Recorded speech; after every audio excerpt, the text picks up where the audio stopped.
Hey, how's it going? Good, how are you? Yeah, I'm doing good. Uh, Good. yeah. Yeah, how's the past week look for you? Yeah, it was pretty good. There was a like 3 day weekend, I guess. Yeah, Monday being a holiday. I didn't Right. feel super productive on the weekend. It was another time where like I sit down at my computer with a couple of ideas around making. I want to make a tutorial for like how to make a 3D game in Godot, and then also at the end of that tutorial, like say that people could follow along and post their games on itch under a certain tag.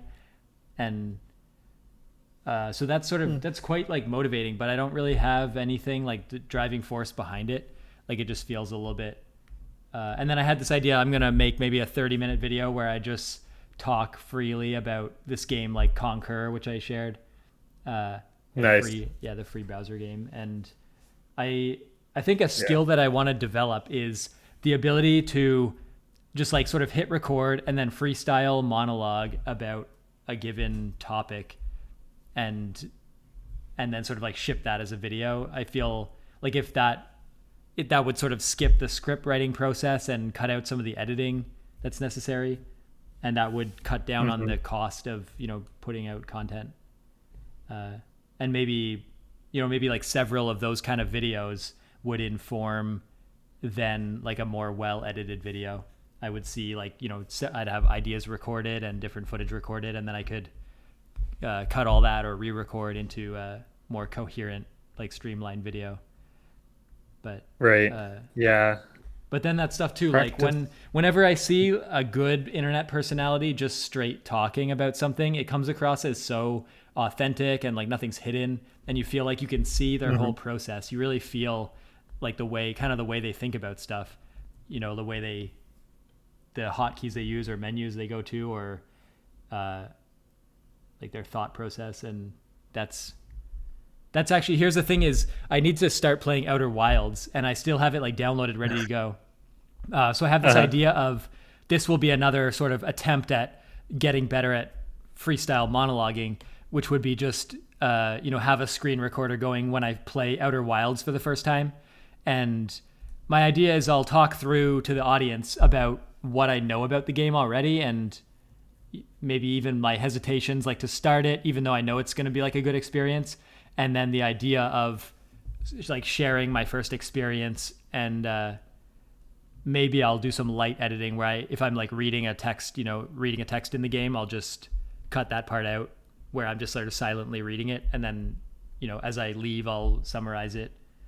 And I kind of, because that's a little bit the video that I would want. Like if I think what's the least friction I could spend getting started with something like Outer Wilds, if I found a Hmm. video from just like another human being that checked out the game and is just going to play it for the first time, they're going to say, "Oh, this is how the controls work. I'm going to talk to this guy. He's going to say this. Like over here is where do the little tutorial area." Then I know what to expect, like when my feet hit the ground. Like I'm going to launch the game. I'm going to do the first few things by knowing what to do, and the momentum is going, and then I'm immersed. But I just feel like still there's a chance that I boot up the game, I take a step forward, and some character hits me with a wall of text, and I'm not into it, and then I just get a bad vibe right off the start, and then I have to like Yeah. and but it's like if I was filming a video, that would become part of the experience that I'm sharing and discussing about how it's kind of I'm hitting a wall. And by feeling like well, that makes for exciting content, is something, I had a feeling about something. It's not just a barrier to entry. It's now something that is recorded and discussed and documented, and it feels more valuable as something that I remember, that is like a design choice that someone made. And then if everything goes terribly, I walk away with a piece of content at least that goes out there. So that's kind of what that was Yeah, another yeah. idea. Yeah. That's an interesting idea. Like that by recording yourself, even, if it's the idea that other people could see it, even if it's not a lot of people, like makes you become more like aware and like uh able to continue doing the things you want to do, like because it's just so easy to quit when there's like no one watching. It's like a Right. yeah, it's a yeah interesting like almost meditative technique. Just Yeah. record yourself. It does feel like I wonder what it would be like being able to clearly on the spot speak coherently about one's like stream of consciousness. Like we're always like thinking in our own heads, and if we plan out like a script, we can say things concisely. But if like it's like, could one train the ability to just sort of switch on, be in a situation, and start communicating what they're thinking, in real time as they're thinking it? That's like a multitasking, or like like rubbing the stomach, tapping the head sort of activity of like, can Yeah, you yeah it's like, can you continue thinking coherently and perform while you audibly describe to no one what you're thinking and what's going on and what you're realizing. right. Yeah, it's like I feel like the best streamers get really good at that, as well Mm. as just like being entertaining or keeping your attention for forever. But I think that is definitely a skill.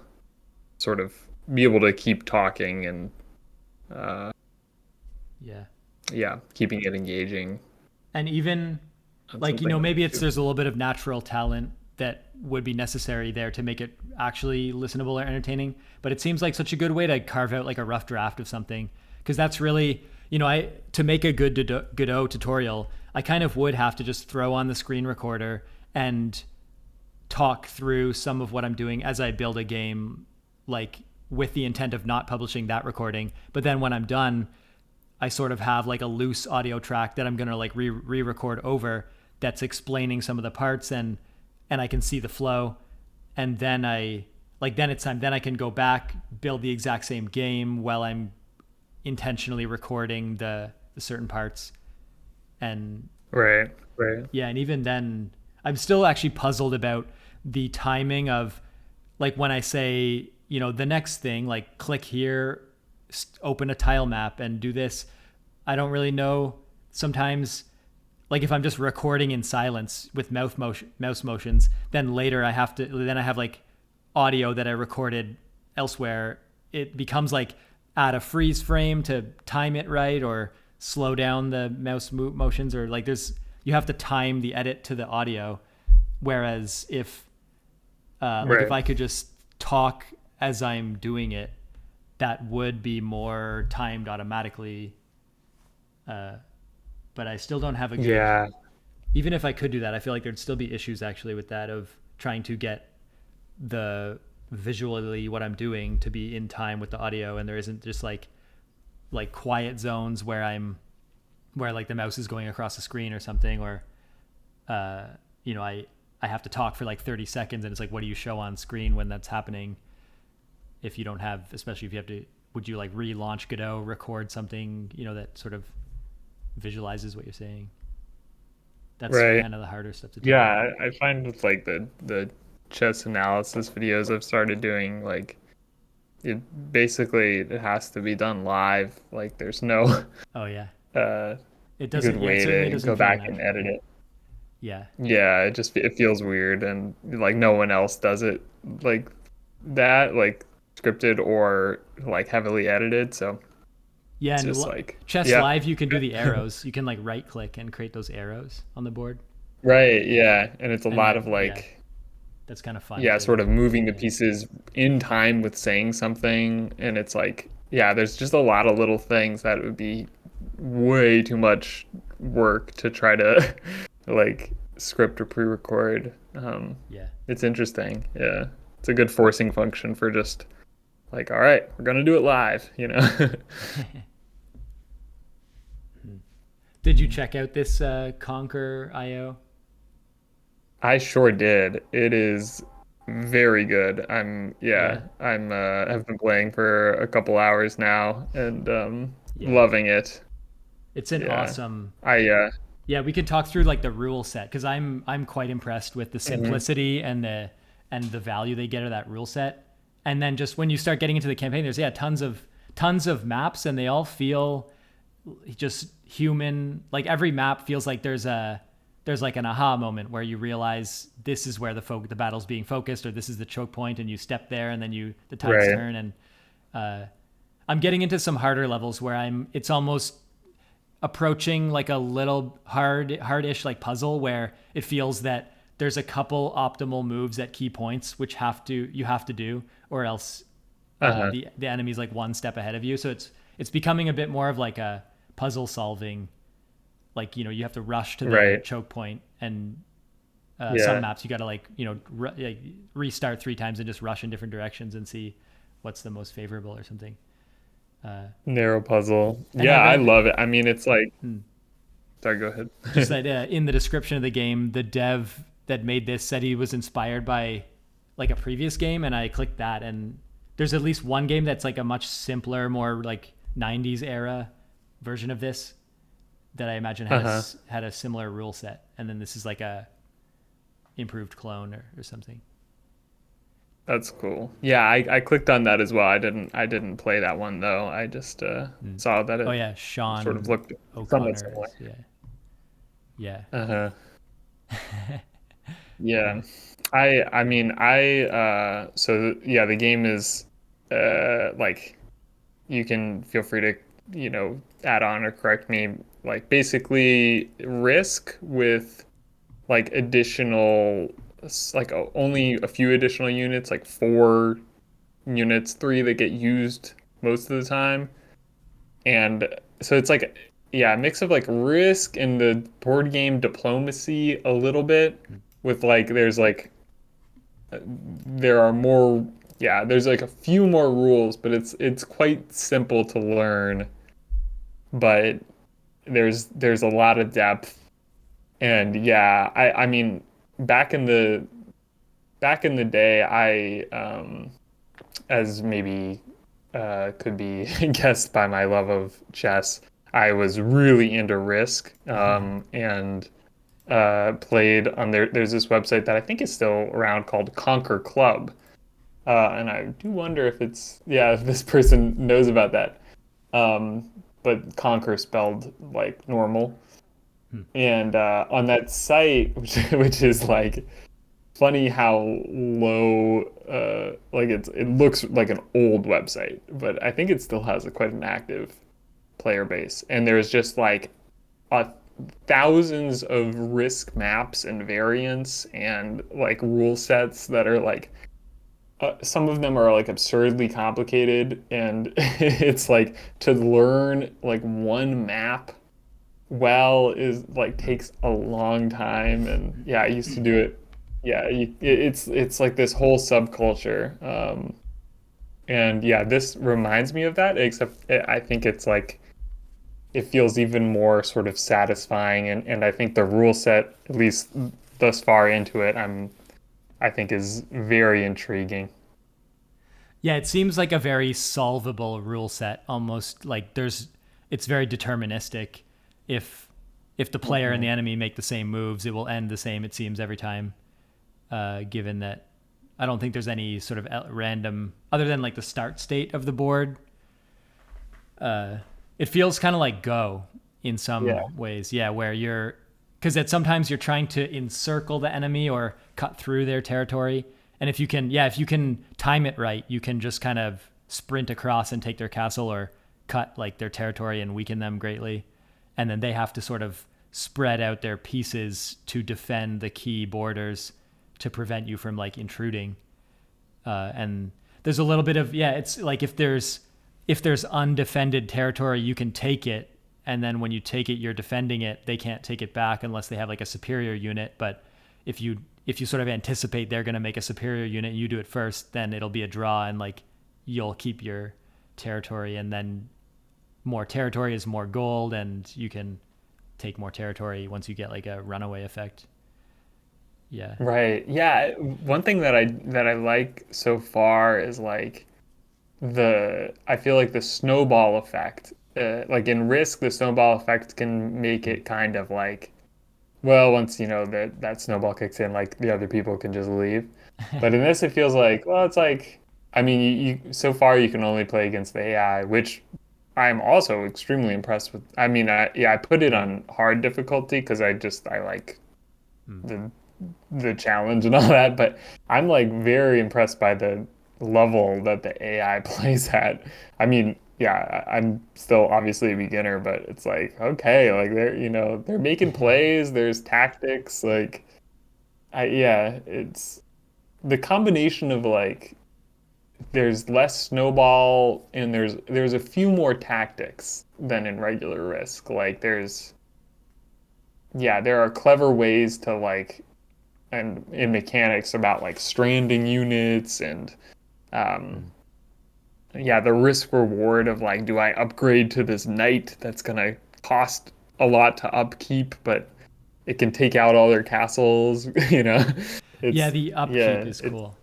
That's a cool mechanic. yeah, the upkeep is very cool. Yeah, there's been times when I upgrade too many units and my coin production is like neutral per turn because my units cost exactly what I'm making. And then an enemy will Mm. take like a single square of my territory and all my units will die because they don't have any, like, I can't meet the cost of their upkeep anymore. And so it's almost Right. like, yeah, and you can't like scale down necessarily. So once you scale up, you're sort of frozen to maintaining that level of income, and then you become vulnerable because uh, you have to grow, or else you actually become vulnerable by having too many high powered hmm units. Yeah, it feels so Yeah, natural. yeah. Yeah.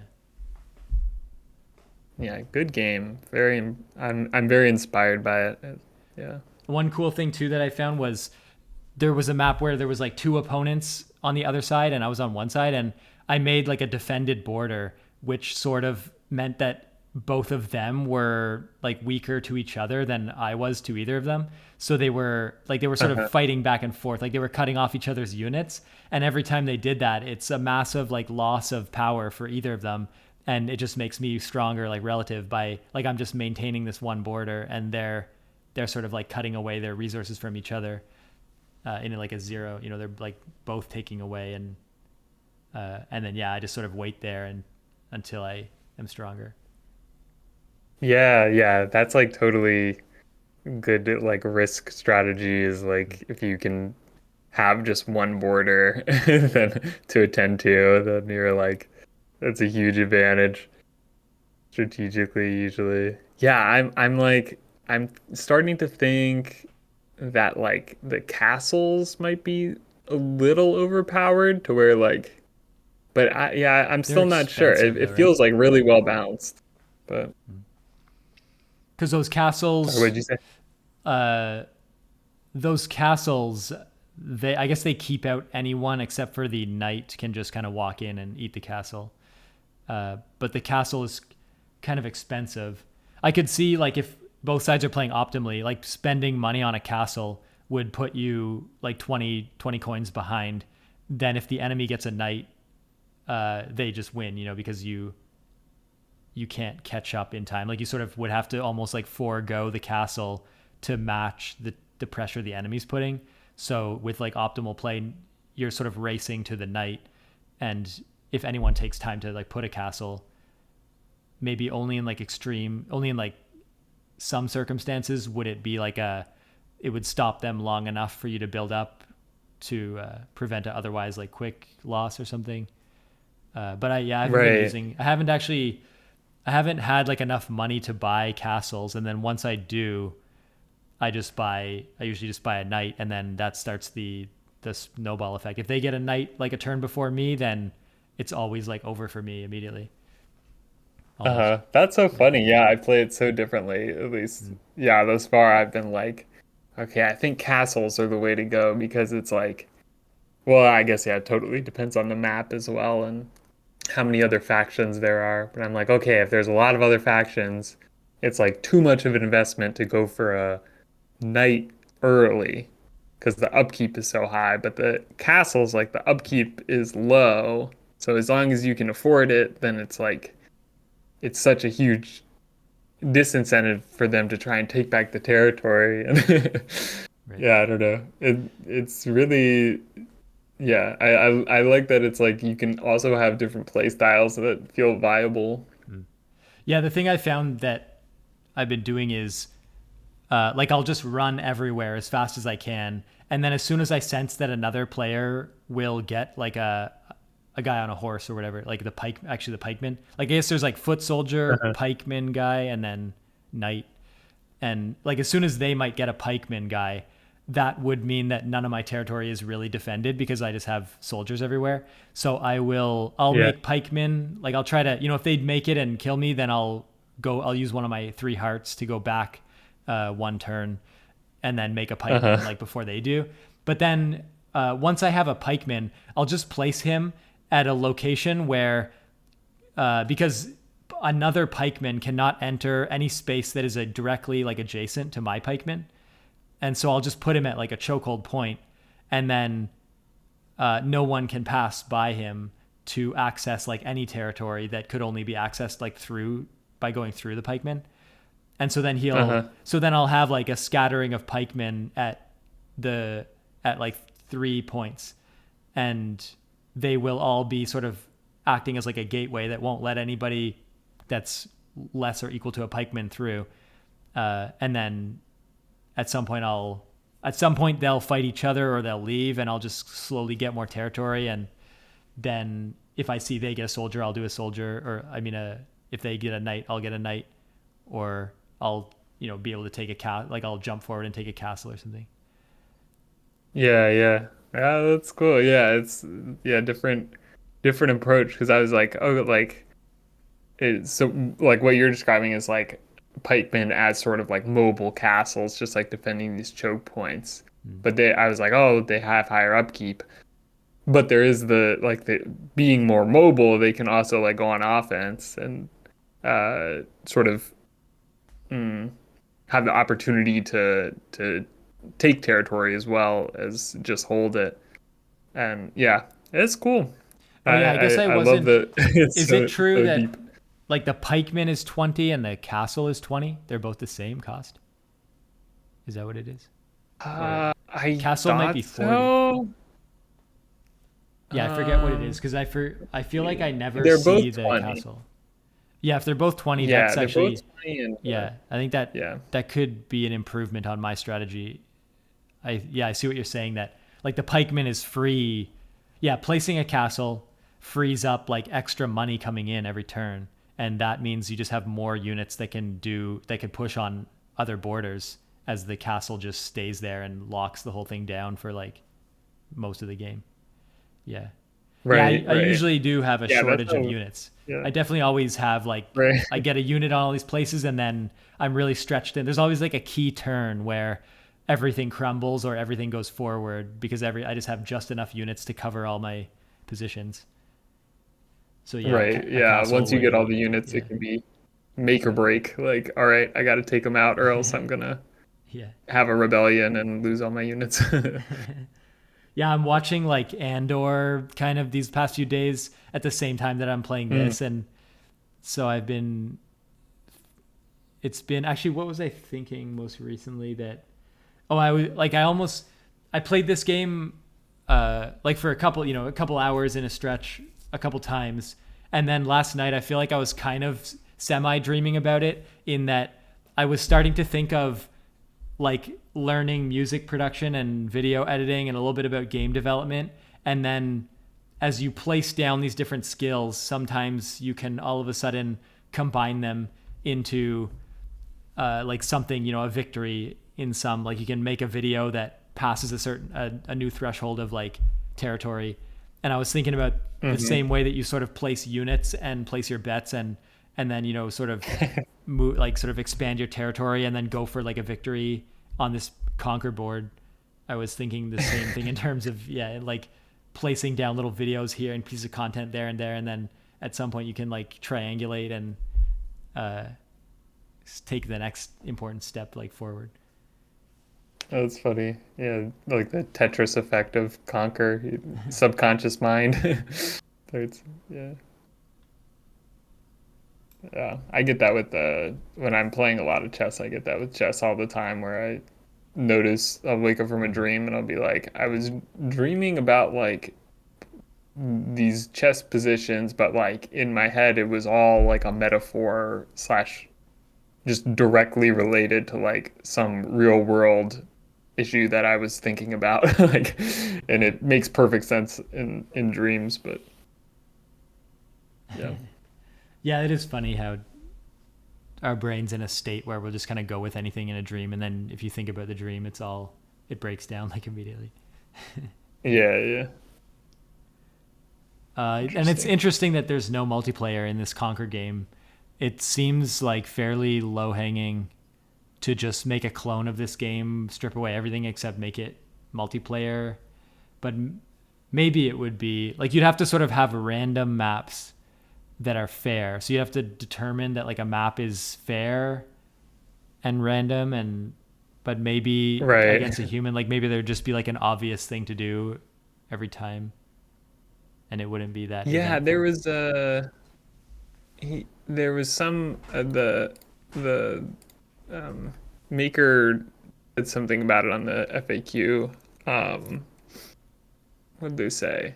Oh yeah, so they in the towards the question of multiplayer, they said um they might do it like local or peer to peer in the future, but doesn't they don't want to do online multiplayer because they've played like a similar thing and they just said it like when it just becomes a toxic game of Risk where it's like all about the social politics of everything and with random people that's like not fun and there's like a lot of waiting for other people to move and yeah, like you can play against people that are friends in real life and just team up on you and everybody will rage quit once you start winning. So they were like they've had That's such experience a good with point. yeah, yeah. But it's like yeah, like playing the Conquer Club back in the day, I played, I would play like 10 games at a time where I would log in every day and make all my moves and then it would take like an hour like every day. Um But yeah, like those were all the same issues. Like it was, yeah, the the social politics with like strangers you don't know is like just kind of strange, but it was still fun in my opinion. It makes me also think of like an open world version of this where you have a small party of fighters and you move through the world, like things will attack you by trying to like split your party, and so as you move around the world you have to stay like in formation and defend it against the nearest threat. Uh-huh. And like you could sort of have like almost like a fog of war or something, or a scout, and you'd see the next castle and you'd see their units, and you could like approach at the right time to outmaneuver them to get their castle, and you'd grow. Like maybe you would end up with a kingdom and you'd send different parties out in different directions to like explore and attack, but it would be That would more. be yeah, super Yeah, fun. yeah, it would be because then you could like send people from your castle to a boat and the boat would leave with units. Then the boat could like arrive at a new island and it would just be like playing an instance of this game where like you just start by your boat arriving and that's your castle and you have to like take over that island. But then you could like take the resources back to the mainland. And yeah, maybe it Yeah. would just be, I guess it would be kind of like it would just be this game but more of an like an overworld that is also a conquer board, and you're like Uh-huh. playing a higher level. Like there's different instances. Yeah. Yeah, I like that. Yeah. I think that's a fun idea. It reminds me of little. Did you ever play? I don't know how to say it. Agar.io or Yeah, I think it's something like like that. Slither.io. Oh, is that the one where it's like Tron, you're like drawing color on the map and then you can cut off people's regions or something? Or or no, that's the There's dot one, another right? one that Yeah, that's the like yeah, that's your ball grows bigger. very similar. Yeah. Yeah. Agar is just like you're just like it's like the fish game where you eat little pellets to grow big, and then you can also eat other players, and they have it so there's like I don't know, like 100 players on the same like screen, and so Yeah. you can get like really big, but then you also get slower. Um, and yeah, I it's just very fun. It's like a never-ending battle royale, and Yeah, I think uh, there. I get the yeah. impression that some, because you can play with friends and find your friends, so there is actual multiplayer there. But I remember this game dev made a video like Mrs. Is. There's this game dev called Mrs. Is, and Mm. they like went on like Agar.io and they were interested in how it works, and so they went into like the developer console and they're like, I'm not seeing a lot of network requests. Like I'm seeing no network requests. Like, so I'm kind of assuming that some of these players are bots at least, and they like turn off their internet, and Uh, the game keeps working, and they're like so my like I have no internet connection right now, and they're sort of like, sort of asking like the obvious question of like, who's running this free internet game where more like so many players can just be on it and it's working all of the time, and I that's think so it funny. yeah, I'm sure that some of the because yeah, it just feels like it's got to be multiplayer on some set, but they must. I think yeah, there wouldn't be players always there or acting without cheating unless some of them were bots. But it doesn't Right. really. I don't know if that actually makes the game like more like if I knew it was all bots, I would play those games more because then I wouldn't be angry when like a human killed me. Eats you. That's funny. Yeah, I wonder because I remember I played it maybe at the peak of its popularity, and like I think I think I could like join the same world like with my friends, or it seemed like it was real, but maybe like yeah, maybe there was a high percentage of bots back then as well, and maybe that yeah, as the popularity has waned, they've just put more and more. Yeah. Yeah. Here's What's a this Yeah, this is pretty fun. I would, if you're at your desktop, I would play this right now. It's like it's not multiplayer, but it's just like a 2 minute. You just do like a standard race for 2 minutes, uh, like arrow Okay. keys to drive. Yeah, you just say start and oh, I guess there's like a loud sound. I'll mute my tab, but Whoa. yeah, and then you Oh yeah. get once you finish the race, you get a time. And then when you get a time at the end, you can send a link to your friend and they can race your ghost. And that's actually really, or you can race your own ghost if you just Oh, load that's the, awesome. yeah. But this game, I went into the network settings and I saw they're using like Firebase to send and receive the ghost information. And I saw like the format, it's like just an array of numbers to store a ghost. And Uh-huh. I hit this one URL that showed me like maybe 100 different logs. I don't think it was all the logs in the database, but it showed me like a number. Maybe when they were testing, it was all the times that they like tested for. And so I found quite a fast time. I came within 1 second slower than the fastest time that I found. Nice. But it's kind of I love games where you can race your ghost because again, especially games like this where you feel like there's like you can kind of zero in on the optimal strategy or what feels like it pretty fast where you just want to stay like you just want to do the turns smoothly. I'm just not clear on like should I ever take my foot off the gas or is hitting the wall Right. necessarily a bad thing, and but it's fun to like really like start the game, try to keep up with your ghosts, try to gain 1 second on them and maintain that and just keep doing that over and over again until you get like a really fast time that you can't beat. I wish that's Yeah. what Fall Guys had. Like I always wish I could just race my own ghost in a single player in Fall Guys because that Mm, game would be a fun one to just compete against your own ghost. yeah. Yeah, I agree. I love that the replay race your own ghost stuff. That's always fun. I I'm like so surprised like this is like such a like high quality, at least Yeah. especially an art style Yeah, game for like this is it's like on yeah. shopify.com like Yeah, I don't really know. I guess it's an advertisement for their new design style, but they haven't really communicated to me how do I give them like what are they selling me here? It's just a cool racing game. right. There's not really I just know the branding, I guess, name now. But then yeah, it's kind of confusing Yeah. like a company that doesn't make games like did they hire an external studio a bit, I assume, or maybe there's just some Like, is it really just passionate employees that want to do game dev and were given the freedom to do it? And they did it to this level of quality? Because this is sort of advancing the technology of the web a little bit. Like, if you look at this, it's 3JS and then React. Like, so it's React JS they used in some sense, and then 3JS, and yeah, Firebase in the back end. And it's funny because you can look at the network requests in the browser and you can see that it's downloading like the 3D models of the racetrack as like GLB files, which is a GLTF format. So you can just grab those from the network and you can load those up in Blender, and you can see in 3D, you can view like the racetrack.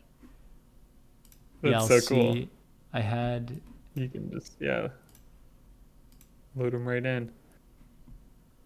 Yeah, man. Yeah, it's like I'm like, my mind is reeling. I feel like there's going to be more of these, like, it just feels like there's something different about this, where it's like it's not quite like just like a licensed game for a media, like an existing media, like an upcoming movie or something. It's like just like sort of a nebulous marketing thing for Shopify. Like, yeah, and not very nebulous, because it's just a free game and you don't have to engage at all. There's no like, they don't pop up anything. It's a very like nice... Right. Yeah, I guess nebulous in terms of like what are you selling me here? Like, why did you make this? Like, I don't know. Yeah. Their company has a little bit of a bad reputation right now because Shopify is based in Canada, and the like the CEOs, etc., and the executives of Shopify, they are kind of aligned with the politics of like Elon Musk and the, like, don't tax the wealthy and let us do whatever we want. We're a company and we can just have all the money and all the power. And so they were kind of getting a bad reputation for that. And maybe this is like an attempt at just, this is how you like whitewash a brand now. You just make a free internet game with no questions asked. And everyone's just like, yeah, I want another one of those. Like, that's funny. And what's actually they cool, won me over. What can I say? It's pretty cool, this game. It feels a bit like a magic trick, because when I started thinking about it, there's a point where you go underwater, and then there's a point where you go into space. And those are actually, I think, hidden, not loading times, but like model swap times, where, so the full 2-minute racetrack is cut into 3 parts, and they swap in and out the entire third of the game while your car is like, because when you go underwater, you like lose track of, you don't see anything, and then when you go into space, it tilts way up and you just see the black stars and stuff, and then it shows you the track. And I think because you can't have the full 2-minute racetrack loaded into memory at once, and there's no like way to hot swap without entering lag, and so that's a limitation that would kind of make a lot of games, I think, kind of infeasible. But if you do it like this and you have that trick, but then of course, as soon as you know about the trick, it becomes not like a fun, it doesn't feel like flawless and amazing and anything's possible. It feels more like, oh, you got to be kind of careful with the budget in the browser. And if you do it right, you can sort of convince people of something. But yeah, at the same time, it's like very impressive. It does seem like that. Like there's a lot possible here. But then I'm sure if you try to build out a game beyond like a quick demo, you'd run into like issues that, it's like, why not just download the game and you can do whatever you want, versus you got to be so careful in the browser, I guess. Right. Yeah.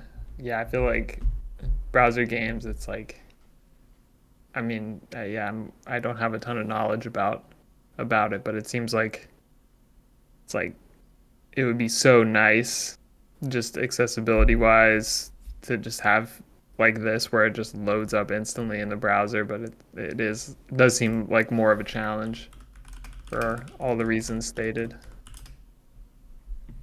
Yeah, it's such a compelling thing though, because it's so easy. Like there's no like hitting a single link and then you're playing the game right away. There's no question people would check that out. Right. There's so little friction. Yeah.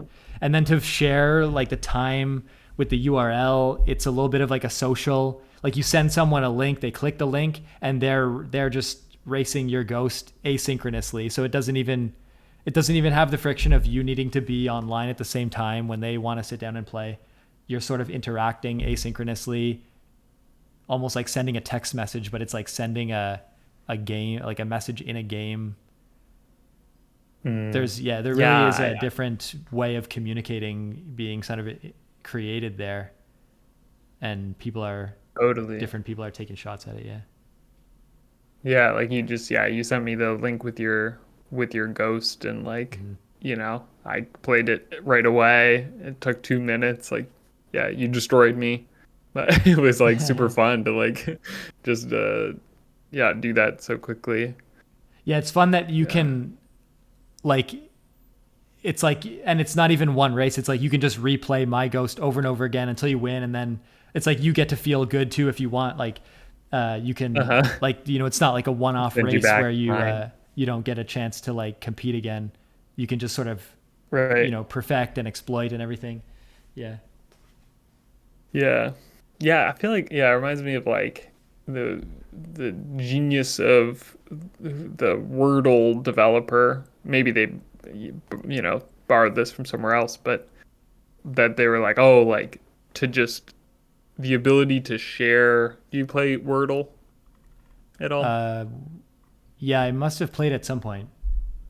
I'm like, It yeah, where it's very like simple word game, like you like just guess is there you try dice and guess involved? a 5 letter word. What's that? Is it have dice? Or no, Wordle. Yeah, Wordle. Actually, Wordle's the No. one that went viral, and some newspaper acquired it. Yeah, Yeah, yeah. uh, The New York Times games yeah. I never played it, but acquired it. I sort of learned about it. I understood it, and then someone showed me something called Mathler, which was like the same thing, but you're trying to build a math equation with like addition and subtraction, Oh, which it was like a weird take on I it. gotta try that one out. Yeah, but yeah. Yeah, What? So what are you saying yeah. about Wordle? It's just like it's a very simple game. Like it is like sort of fun and accessible for like I can like share it with my parents. Like they play Wordle and they don't play any other you know Mm. proper video games or whatever. Um, but I think the when it started to really take off was the developer like added this thing where just you could format your Wordle guesses into a text message. It's kind of hard to describe, but it's like Oh yeah, when you have like yeah. 5 guesses, and there'll be hints as to how well you're doing. Like if you get a letter correct but in the wrong position, it'll be yellow, and if it's correct and in the right position, it'll be green. So it's like your guess log. I guess you get 6 guesses, yeah, or something like that. Your guess log just will end up looking like this sort of set of 5 by 5 squares that are like yellow or green or like gray, and you can just send that to like when you finish for the day, you send that to your friends who also play, and then they send theirs back, and you can sort of compare. It's like a way to like compare results without like revealing the word. And I feel like that alone like made it take off exponentially. Just like that small like social play aspect to it. Yeah, that's a good point. Yeah, I knew about that sharing thing, but I never thought about how that's a like a vector that would increase the amount of communication like around it. Yeah, I did hear Yeah, that people had like special words. Like there's special words that are overpowered that you can like guess these random letters that really filter down in one turn what the possibilities are. uh-huh. I've heard about stuff like Yeah, that. yeah, there's all these strategies, and like there's like some optimal starting word that I don't remember. Yeah, I play with my partner. We just like make random guesses and are silly with it, but Yeah. uh yeah, that's a good one. Yeah, I went on itch.io and I searched like minimalist as a tag, And that's how I started finding all these, like there's a bunch of free browser games that are Mm. like I guess they're all self-identified as minimalist, but they really deliver on that. There's I've only played like 2 or 3 of them so far, but several of them just look like so quick to get into and obvious about what their premise is, and but like unique and clever. Mm. So I'm excited to like More keep so than going through. Conquer. Conquer stood out on the list. I was like scrolling down, and when I saw the thumbnail, I knew that one was gonna be like my kind of game. But there's a Yeah. couple others. There's a there's an interesting roguelike one called Tiny Kingdom where you get dealt cards and you have to place down houses and wheat fields and extra island tiles to like grow your land mass and your villages and your wheat fields. And whenever you place something, that deals another card into your deck or gives you another coin, and then you can purchase cards like to get them out of your deck into your hand. And it seems to be, it doesn't really explain it very well, but when your money runs out or your deck runs out, that's when it's game over, and you sort of gives you the total of Mm. villagers that you had. And so then it's a little bit of chance and decision making, like probabilities in terms of how you lay out your village and what cards you get dealt to keep the ball rolling of like getting a steady feed of cards and money to buy to sort of get the cards into your hand. Yeah, this does look really addictive. Just looking at the The page minimum. for it. Oh, Tiny Yeah. Kingdom, yeah. Yeah, people in the comments Yeah. are sharing. Like I lost right away. I lost within like 1 or 2 turns, like 3 times in a row. And I went in Uh-huh. the comments, and everybody in the comments was like, "Yeah, there's no tutorial. It's not explained." But people started posting shots of like these massive kingdoms, and I was like, "Okay, I guess I know it's Oh my possible." So, gosh.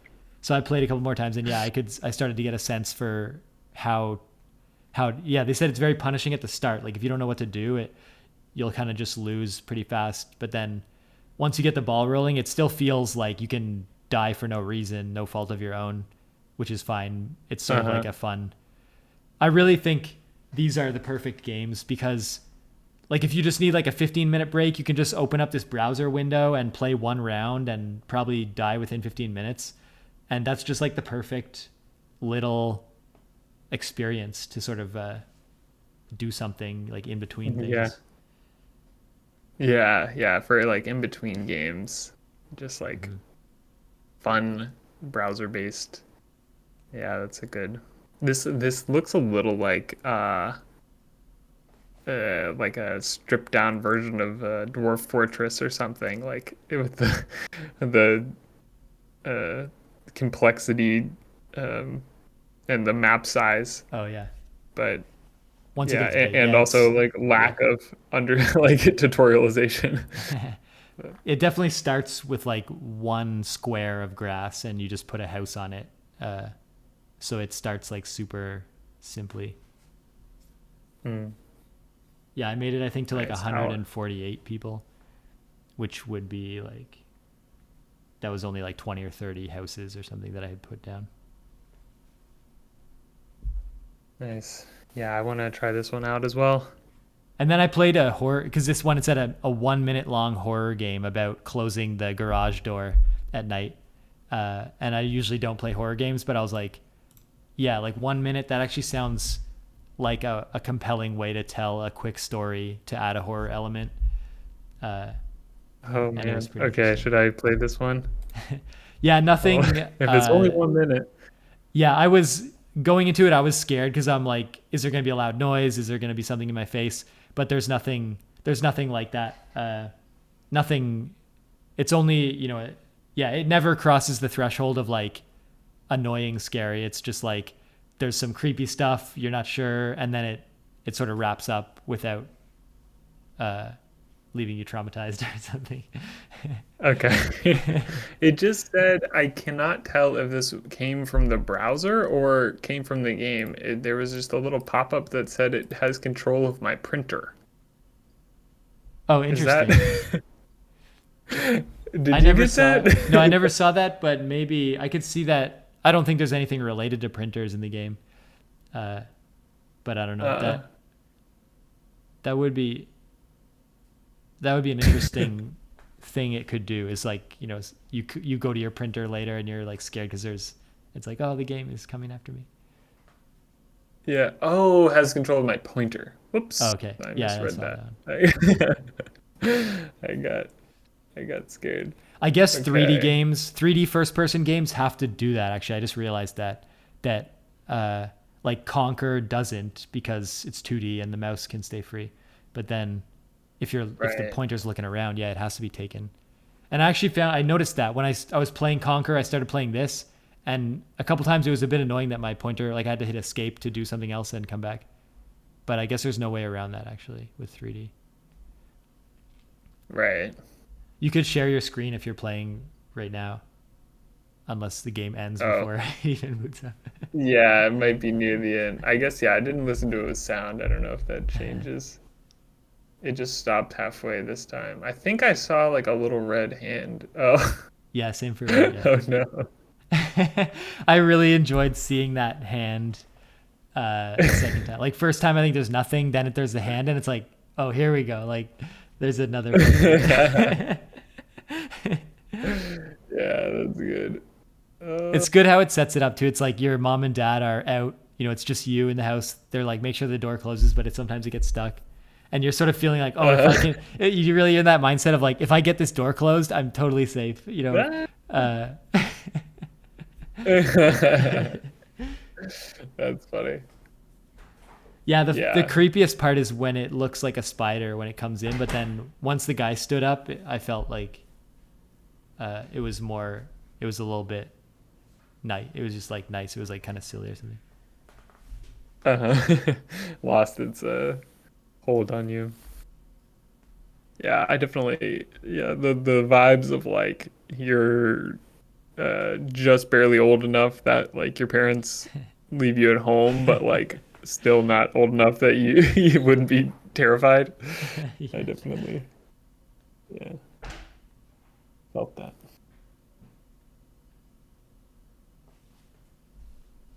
That's a good experience. Yeah, and that's kind of cool. Like you could see like the 3D art seems attainable. Like if I keep going with 3D art, I could, or like I would still take me a lot of effort to build something like that car, but it's all rectangles, so I feel like I would understand how to do it. Right. Maybe the animation of the door would Yeah. be a bit, but then it's pretty. I don't think I would do like horror experiences, and I'm not sure if non-horror would work. Like you need some kind of emotional beat to hit in like 1 minute. Uh, Right. Yeah, you think you would never do horror as a genre? yeah, just because I never play horror games, so I don't really have a vocabulary. Like I'm not aware. Like I never really thought about what scares people or something. Mm-hmm. It's more, yeah, the things that I Yeah. think of more are like almost like sad emotional beats, or you want something but you can't have the thing, like often that's what I think. I see people around me and stuff that are like they have a desire to be something or have like a lot of money, or uh like they they want to do some different things, but then there's like a sense like just life is like full of like you can't, no matter how many things you do, you can't do everything. So there'll always be that other thing that you're wondering like, oh, you know, you miss the opportunity to do this other thing. And Mm. that that's kind of a cool basis. uh Actually, here is, I think I played this other game on this minimalist page too, which invoked this feeling a little bit. It's called Under a Star Called Sun. And yeah, let me grab the thing. Yeah, I feel like your other games are always like about like a feeling Mm-hmm. or sort of more existential.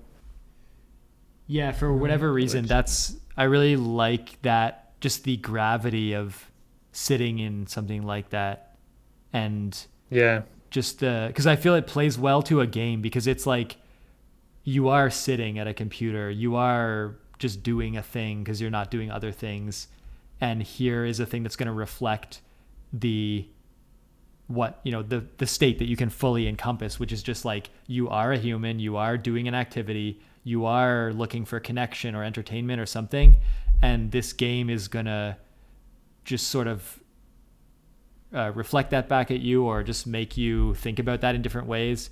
And I feel like that's a very realistic experience where the game is just like an aid to your like meditation or the I don't know, like for me it's like the beauty of the loneliness that we all are in at all times.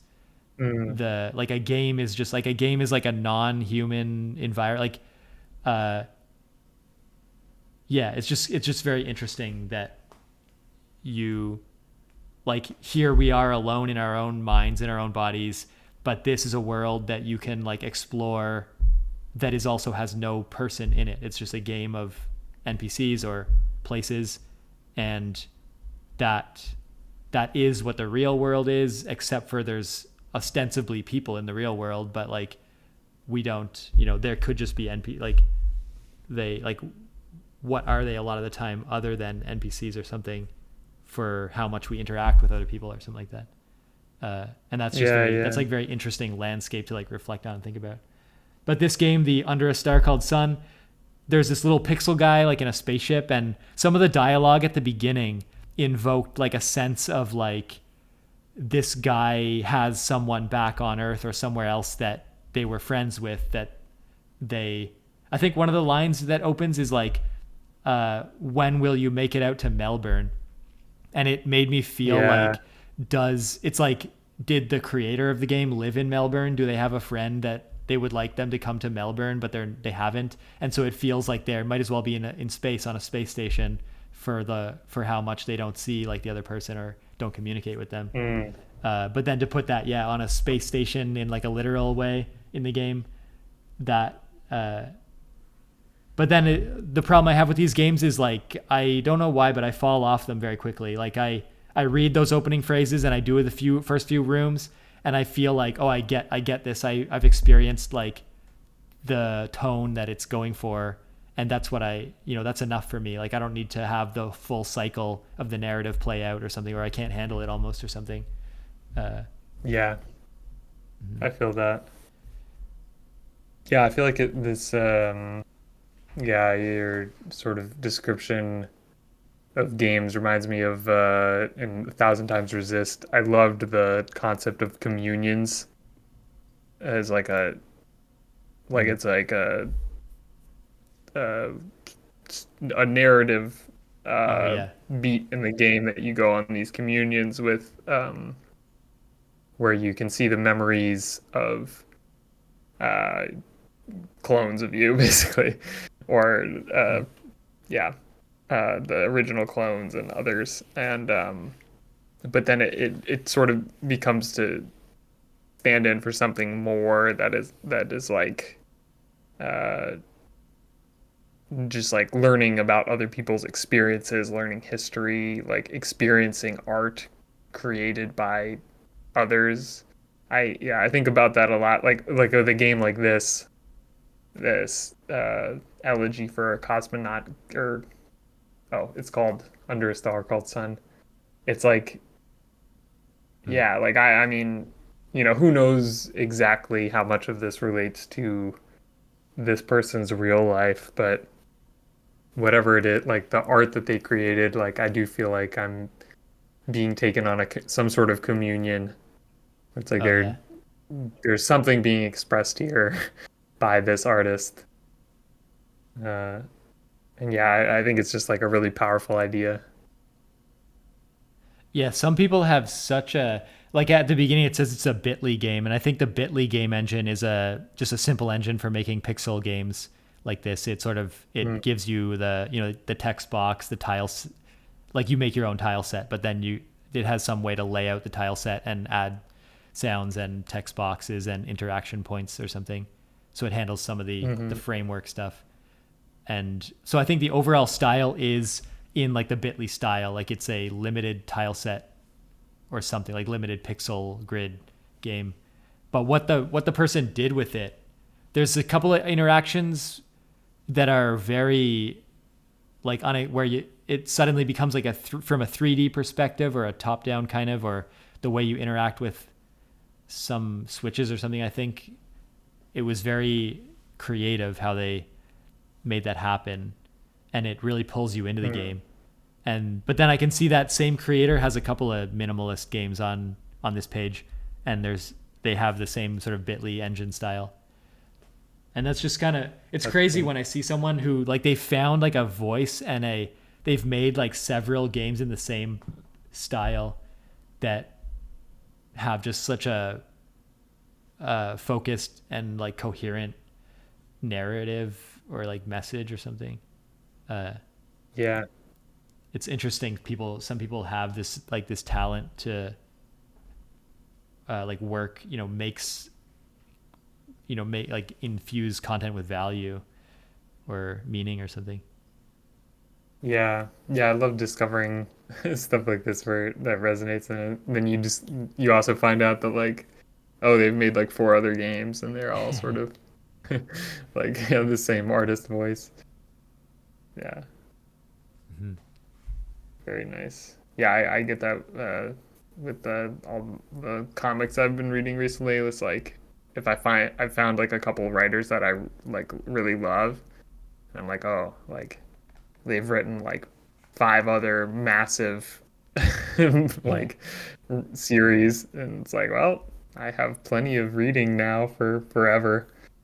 Just going through this entire artist's uh, work. Yeah, whenever like all good like songs and books and games, they always have like there's a bunch of similar games that team and that person like made leading up to. And then if whenever I do get a glimpse of that previous work, you can see like a variety of ideas, but the central ideas are present more and more until you get the game that went big and got popular. And that always, Yeah. you feel like you can see like the thing they just sort of they were having many ideas and they started zeroing in and locking in, and then they put it all into one thing that like everyone, it always seemingly comes out of nowhere. But then whenever you look back at that history, you can see the patterns like echoing backwards through. They were like following a signal kind of that, is just Yeah, that stuff their is own cool. creativity. Yeah. Yeah. Yeah. Well, we're at our time for this episode. This is Oh, episode nice. 9. Episode 9. Wow. Time flies. That's crazy. Yeah.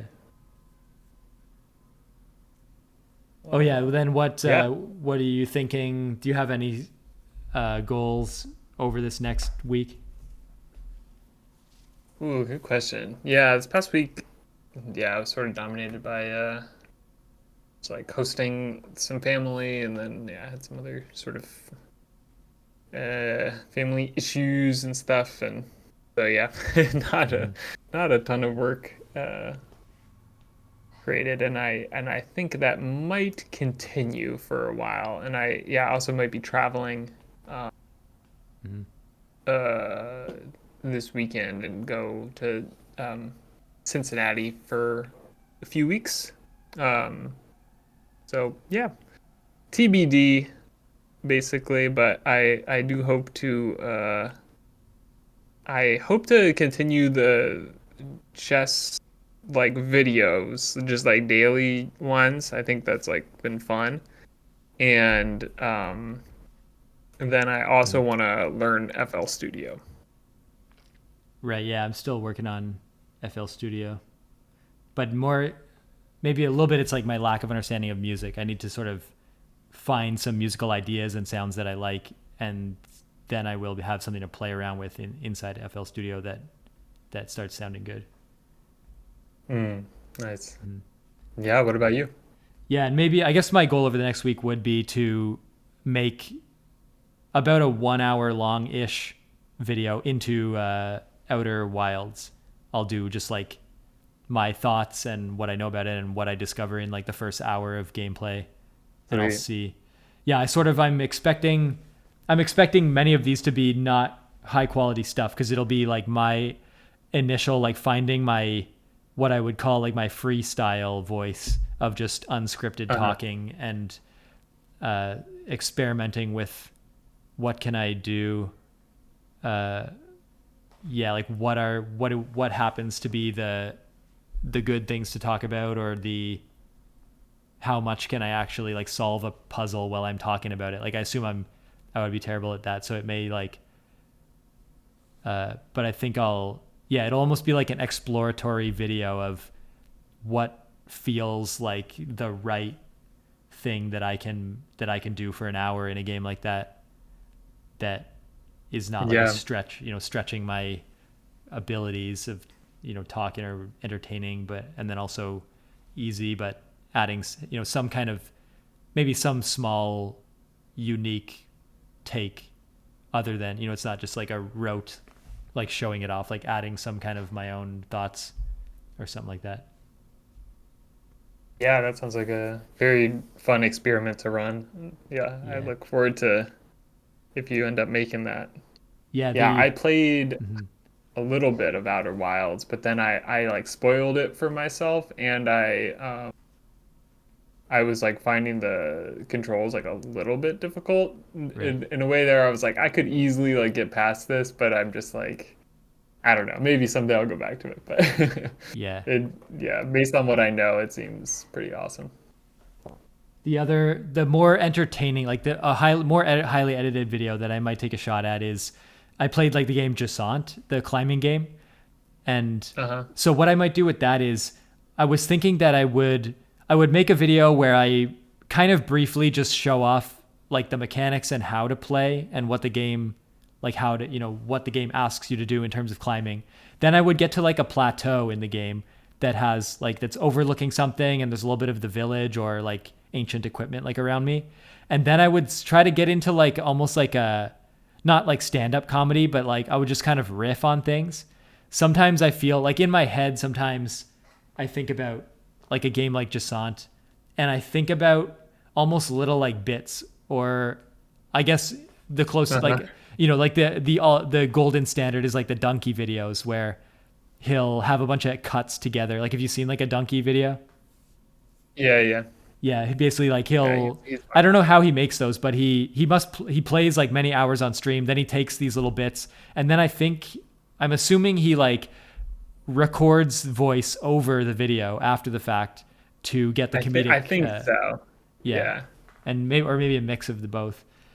But right. for me, yeah, it would sort of be just like goofing around in one location in Jasant, riffing on the story, where I am, what I believe my purpose is, like going into and out of character, like just seeing like if I can land like 10 funny little bits, then I could edit those down to like a very short video that is just like, this is Jasant, here's the controls, and then just kind of like launch into several unrelated bits that are just whatever jokes I can make based on the things around in the environment, or maybe even like a little bit of just me monologuing, but as if I am that character standing on a plateau, but talking about Uh, something that I would talk about, like that's not related to the game, but just as a Yeah. funny.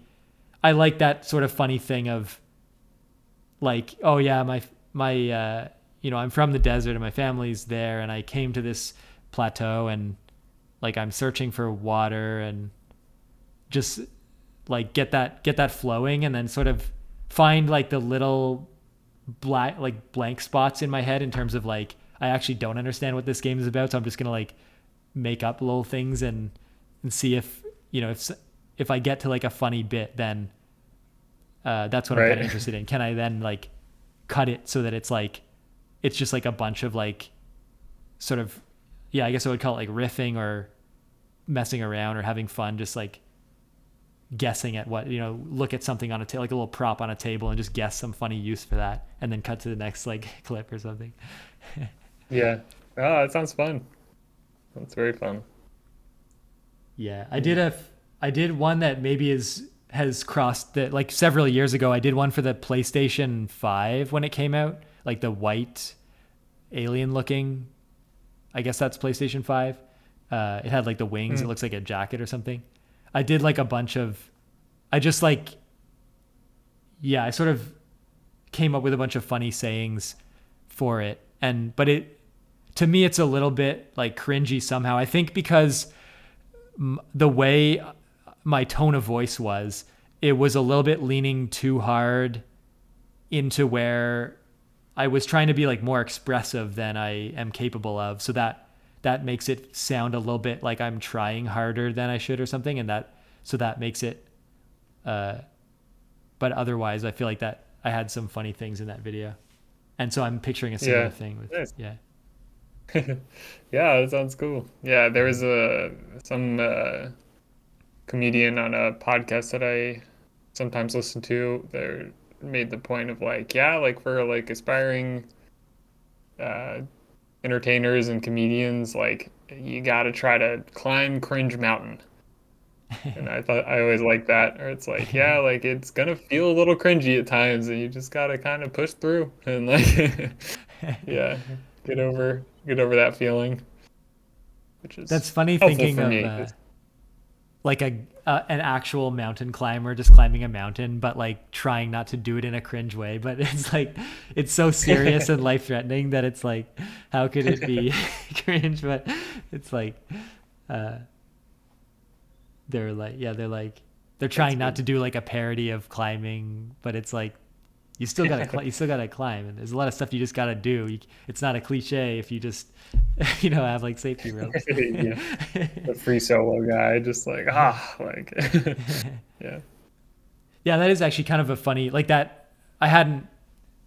So where did you say you heard that analogy? It was a talk or something. Is a comedian that I mostly Mm. like. I think it was Caleb Caleb Heron. Hmm. Yeah, he Yeah, has a because podcast that's really funny.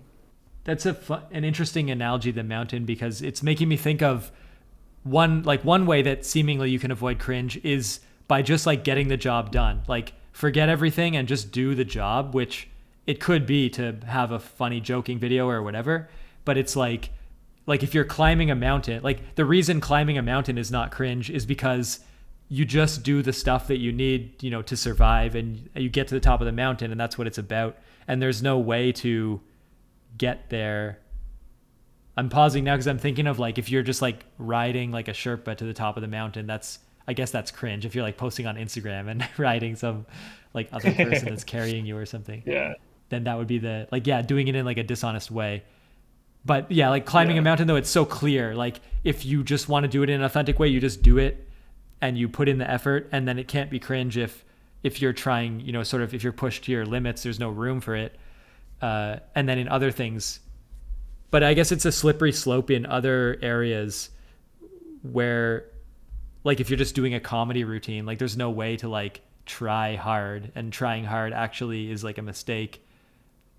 Uh, but then yeah, yeah. yeah, I guess I'm thinking of it in like if I want to make a riff video about Jasant, then if I do it in like the most like stripped down way, like accomplish that task without any added fluff, then at least that would sort of minimize the room for cringe, because it's sort of like delivering on what I want to achieve without anything extra, and therefore somehow it's like a hardened like and then taking small tests like outside of that. uh yeah, Right. it's interesting. I think like they're sort of their assessment is like, yeah, cringe doesn't really exist. It's just like, but like as a perception, like as a self perception, it does. And it's Mm. like, like I feel it all the time. Like feel, like I'm being cringe, but it's like if you can like just figure out a way to like never think that about yourself, then you sort of unlock like the ability to, I don't know, Yeah, take more creative risks or be funny. Yeah. yeah, they should make like But yeah. anti, like some way to save, like some turn of phrase that like saves every instance of anything that could be considered cringe. You can like say this turn of phrase or something as like an escape hatch. uh Like Uh-huh. I was just listening to a podcast where some personalities were saying when they first like started being internet personalities, they would not really know how to keep the flow going or when to jump in, and so they would sort of uh, go like the things they would say something that's like off tone for like the light comedic vibe or whatever the vibe was at the moment, and then the more experienced Yeah. people would like save them. Like they said actually they would just call it out as a way to save the bit Right. by calling out it Right. makes it not awkward, and that's like one tactic. But I'd imagine that still takes skill to like execute. Right. Some yeah, Yeah, there's easier imagine said that than like done. everyone on Twitch, everyone on making videos, there's like a phone number you can call where like if you do something that's cringe, you call this number and someone will be there to like rescue you from cringe like by like adding Yeah. extra by resetting the vibe. Yeah, it's a paid service.